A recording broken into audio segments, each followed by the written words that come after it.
Welcome to Inderes TV. Today we are having Purmo Group's Q2 result. I had the results, and today we have John Peter Leesi, the CEO of Purmo Group, here with us. Welcome, John Peter Leesi. Thank you very much. Thank you. Great to be here. First, we could talk about the Q2 result, and you could kind of summarize in your own words. How did it go for you? Yeah, I think that, first of all, we think it was a solid performance in terms of sales and earnings in the second quarter. And I think it was also an example of the resilience of Purmo's business throughout the ups and downs of economic cycles. So we were resilient when it came to margin performance. And then thirdly is that we could also see that the strategic areas of our business, which is the systems and solutions growth, was performing really well in the second quarter. So those were kind of the highlights: solid performance, resilient business, and systems growing strongly. And that then translated to a net sales growth in the quarter of 16% and an earnings growth of 4% for Purmo Group as a whole. Yeah, the revenue growth was very nice. And if we compare to last year, the 2021 H1 was very, very kind of good demand coming back from the corona. How were you able to kind of grow during this kind of hard comparison period? Yeah, I think that exactly as you said, Olli, the recovery in the first half of 2021 was kind of almost exaggerated. Everything was going red hot, especially on the radiator side. What we now have seen in the first half of 2022 is, of course, the normalization and even a market correction. So we've seen volumes down. So if you take our radiator business grew with 6% on net sales, even in this environment. But this is now the numbers that are important. Volumes in radiators were actually down 19%, but thanks to price increases and some mix effects of 27%, we could actually then show and post a 6% growth in the business. And that's why it's so important to be able to increase prices when you have to increase prices. And the company has done that well. Yeah. How about ICS division? You have kind of good growth in the Southern Europe. Correct. So overall, the ICS business has been performing well. And as you say, here we're talking about 28% growth in both sales and in earnings. And over a few years now, you're going to see a constant growth in earnings and net sales in that business. And this is driven by basically two things. One is then that this business puts together systems and solutions that provide true energy efficiency for end clients. And the second thing is that business is also focused on markets where there's been very strong development, partly supported by government incentives. And Italy and Southern Europe is one of these areas. So there is a very positive thing going on with it's the right products, right systems, addressing the right part of the market, but also geographically in markets where there is a lot of support for it. Yeah. And if you look at the profitability, it was up 4% in kind of absolute terms. But if you look at the margins, they were down from the comparison period. Can you talk about what kind of affected your margins and profitability in the quarter? Yeah, the one factual and mathematical thing that just need to be kept in mind is that when costs increase and we're able to pass on that cost, mathematically the percentage goes down, right? So even if we're very good at passing on cost increases with a higher net sales number or retained earnings number, the percentage comes down, right? But we don't want to use that as an excuse. And that's why we're still, focused on expanding our margin in terms of percentages, right? But what you see here are two effects when you see that our margin is dropping down to 11.4% in the second quarter. One is this big volume drop I mentioned. It actually then creates some operational inefficiency, right? That actually adds cost to us and has a negative effect. And the second point then is that you get this mathematical effect of passing on cost. You need to pass on more than the cost. And that is something that we actually have to do going forward in an even better way. Yeah. How about the kind of market uncertainties, kind of we see cost inflation in materials, and maybe material availability is not that great at the moment for you. Has that affected your profitability at all in the quarter?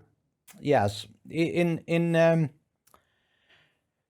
two ways. In the radiator business, the cost inflation in many areas have increased cost that in turn has exacerbated the downward adjustment of the demand in radiator business, okay?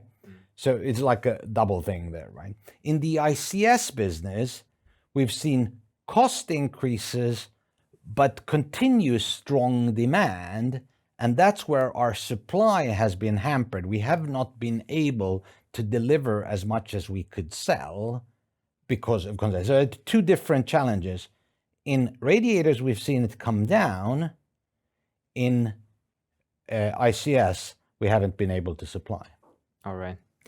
And if we look at your acquisitions, you made this Thermotech acquisition during the first half, and could you tell about how has the integration process been for you? We have seen in Q2 it had quite a nice profitability level, even better than the whole group had in Q2.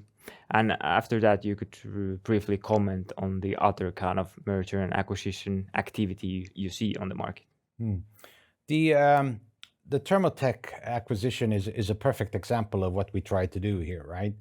We already have a sizable business internally, which is in under our brand Emmeti, and we earlier today we showed an example of the type of business they do: complete systems, complete solutions that actually bring energy efficiency to the market. So that is like our North Star. That's the core of what we want to pursue globally in our business, right?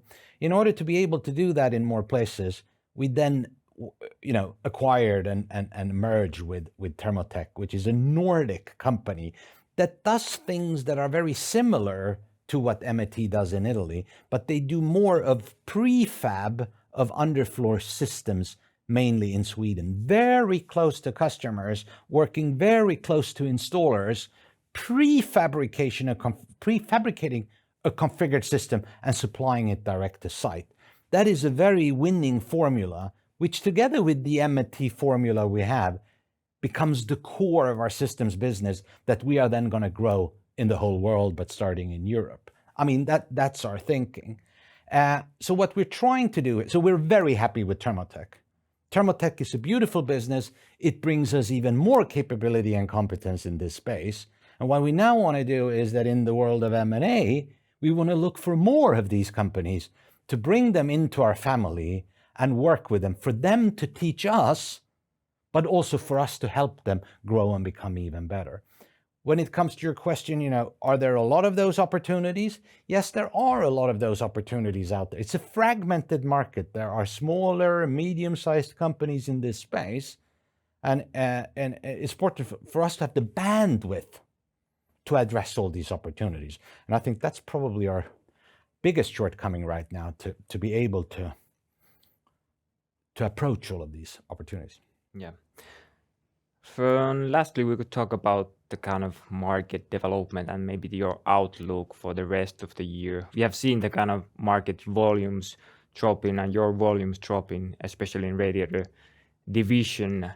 How do you see the kind of market demand at the moment for you in either division, and how do you see the outlook for the rest of the year? It's always painful when things go down, right?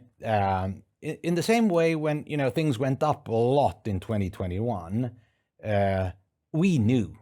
I mean, you knew, I knew, we knew that the whole situation was a bit exacerbated, and it's going to normalize. Now we're going through a period of normalization, but it doesn't matter. Even if we knew it, it's painful. What we thought with regards to 2022 was that we thought that this normalization was going to be pretty much done in Q1 and part of Q2, and then we were going to see a very end of Q2, Q3, and Q4, coming back to some more solid growth year over year. So that was our idea. What we've seen now, and what Eric said in our call earlier today, is that we've seen that market correction being a little bit pushed forward. So we are actually a little bit, what do you call it, cautious about Q3, but we still believe that we will see more of an improvement in Q4. So when we look at the year as a whole, we thought Q1, a little bit challenging.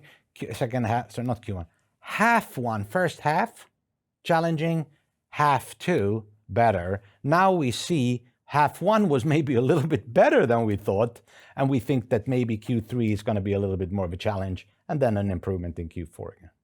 All right, that sounds. I hope that makes sense. But yeah, that makes a lot of sense for me. Yeah. And that's all for me. And thank you very much, John Peter, for the interview. And I wish you a nice rest of the summer. Thank you very much. You too.